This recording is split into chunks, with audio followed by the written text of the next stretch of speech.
Hello, everyone. We're back again. Ty and Charlene here. Did you see parts 1 and 2 from Chris Wark's lecture at the Truth About Cancer live in Orlando? Well, here's the third and the final part. Many of us know that a big part of beating cancer is diet and nutrition, but Chris is here to remind everyone of a third element that is often overlooked: faith. Keep watching for an uplifting ending to his story. So I had two paths before me. I had the conventional path, and I had this other path. And I was thinking about my situation, and the conventional path was the wide paved road, brightly lit, with everybody cheering me on, right? You go down that road and get on the chemo train, state of the art, high tech, reclining seats, so comfortable in there. Those chairs are so comfy. Got a cup holder for your Diet Coke. They bring you little snacks, little goodies, little treats. You want a little ice cream sandwich with your chemo? And as soon as that train starts, the suffering starts, right? And who knows what happens at the end of the line? Are they going to drop you off better? Are they going to drop you off worse? They're going to kick you off because they can't do anything else and send you home to die? That's kind of scary. It's kind of scary, and that's where everybody's going. Everybody's going that way. And then the other path is the path into the jungle that I have to hag my way through alone. Right? Alone. Do not enter. Everybody's saying, don't go that way. And I knew that that was the path I had to take. That was the path for me.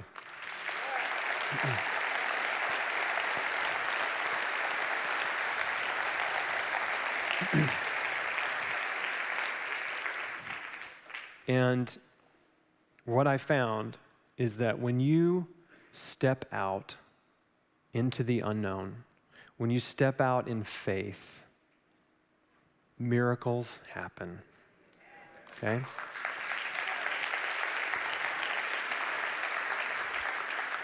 Miracles happen, but fear will keep you from doing that. And let me tell you something. A lot of people have said to me over the years, like, wow, that was so brave and that was so courageous. How were you able to be so courageous at that time? And the answer is, courage feels exactly like fear.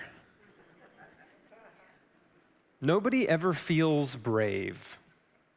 Bravery is not a feeling. It's not. Neither is courage. Fear is the feeling, right? Courage is the decision to move forward in spite of fear. Right? Yeah. Yeah.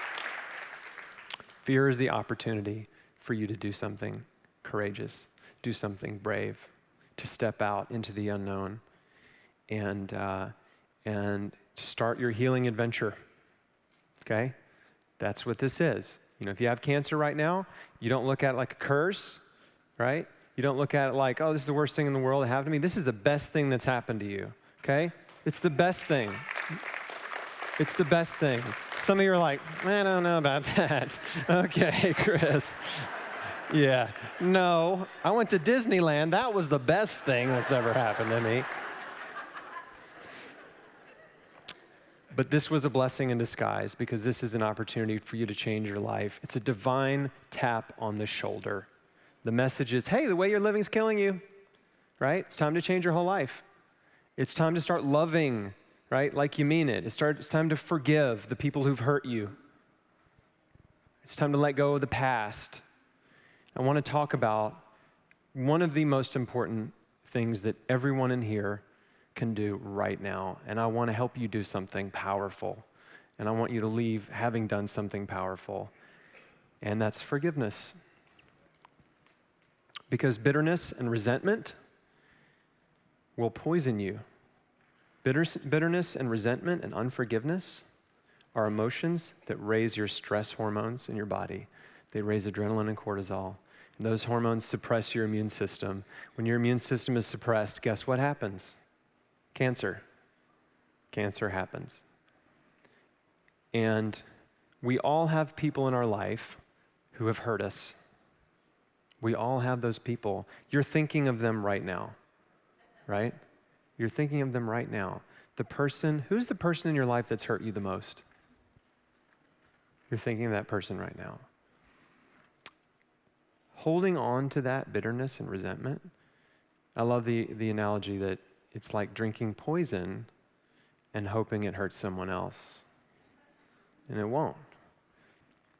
It won't hurt anybody else. I was at a cancer clinic visiting patients, and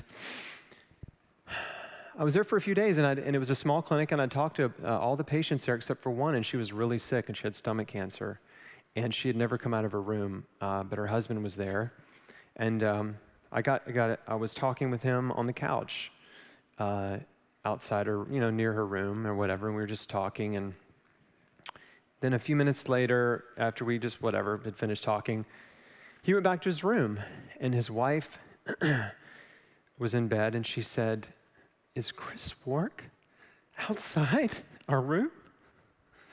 And he said, "How did you know that?" He's like, "Yeah, he's here." She said, I recognize his voice. And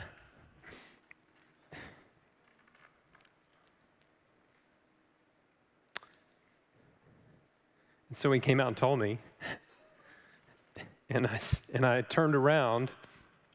She was in the room, she was in her bed, and she was looking at me, and I said, "Do you want to talk?"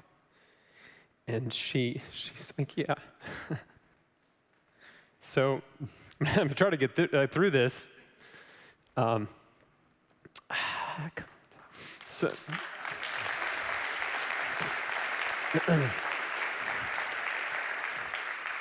just cry on stage, immediate applause. So she comes out and we start talking, and one of the first things I said to her, I just felt like I needed to ask her this. I said, "Who do you need to forgive?" And she just burst into tears. I mean, was crying so hard, snot was just coming out of everywhere. And it was a beautiful mess. It was a beautiful mess. And I said, "Listen, let's, I don't know, she didn't even tell me who it was. I said, let's forgive this person right now. Let's just do this right now." And I just prayed with her and just led her in a simple prayer of forgiveness. And she said, "Can I pray in Korean?" And I said, "Yeah, of course. Yes." And we prayed together, and it was just really sweet. And she went back to her room and was exhausted, went back to bed. And then when a few hours later that evening, her husband, and by the way, she was bent over, right? She was a young woman. She was bent over because of the pain. And when she came out, she's just bent over. And her husband came out and he said, "Man, she just woke up and she got up and went to the bathroom. She stood straight up. She stood straight up." And he said she hasn't done that in weeks. And I left the next morning. I didn't get to see her again. And she sent me a message the next day on Facebook, and it was a long one, but the part of it I want to share with you was, she said, "You showed me how to release my pain." Right? She released his pain, forgiving, and she stood up. Right? It's powerful. So, I just have a little bit of time left. And I want us all to do this together. We're going to forgive together right now. How's that sound? Good? We're going to forgive. Listen, there are people in your life, there's someone in your life, you need to forgive every person who's ever hurt you, but we don't have time for that. We're going to pick the number one. And you can do the rest at home or on the way home, hopefully. But I just want you to do this. Will you close your eyes real quick? Just close your eyes. I just want you to just put this person in your mind. I want you to think of this person who's hurt you. I want to think of what they've done to hurt you, why they've hurt you. And I just want you to say, I forgive you. I'm letting you go, right? I'm not going to hold this against you anymore, right? I'm a Christian. I just give it to God. So I just say, God, it's all yours. You can have them. I forgive them. And you just let it go. Just say, God, it's all yours. You know what? Forgiveness is a decision. It's not a feeling. It's not a choice. I'm sorry. It's not a feeling. It is a choice. And you just make this choice right now. Just say, I forgive them. That's all you have to do. I forgive them. Now, you can open your eyes. This choice, this decision that you've made to forgive, it's a choice for life. Okay? It's a choice you make for life. Forgiveness is like a healthy diet. If you eat healthy for breakfast and McDonald's for lunch, what good did it do? It didn't do any good. A healthy diet only works if you stick with it. And forgiveness is the same way. You have to stick with it, right? You make a decision, you let it go, and you stay with it, right? For life.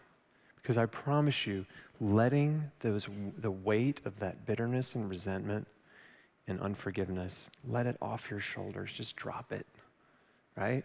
Drop it, because it's holding you down. It's pulling you down underwater, and it will drown you. And that's all you have to do. That's all forgiveness is. It's just a choice. And you know what happens? When you make that decision that you just did right now, God changes your heart. That's what I see happening. The most powerful thing you can do is, after you make a decision to forgive, is you say, God, bless them. Bless this person. Bless their family, their business, their, pets, whatever it is. Bless them. When you pray for God to bless the people that have hurt you, I'm telling you, healing happens in your heart in a way that just doesn't happen any other way. And it's the most powerful thing you can do. And I can't sell it to you. All I can do is give it to you, right? It costs nothing. And it can it can change everything. That's how powerful forgiveness is. So that's what I want to leave you with today. Be quick to forgive. Forgive every person who's hurt you by name. Be quick to forgive the people that hurt you in the future, right? Just let it go, right? Let it go. It's not worth it. It's not worth being sick over. It's not worth dying over, right? I promise you, it's not. And when you forgive, God heals your heart. Wow. Thank you, Chris, for sharing about your faith in Jesus. We hope you learned from this video. Yeah, we sure do. And if you did, please share it on your social media and let your friends and your family know about the truth about cancer. Thanks, and God bless.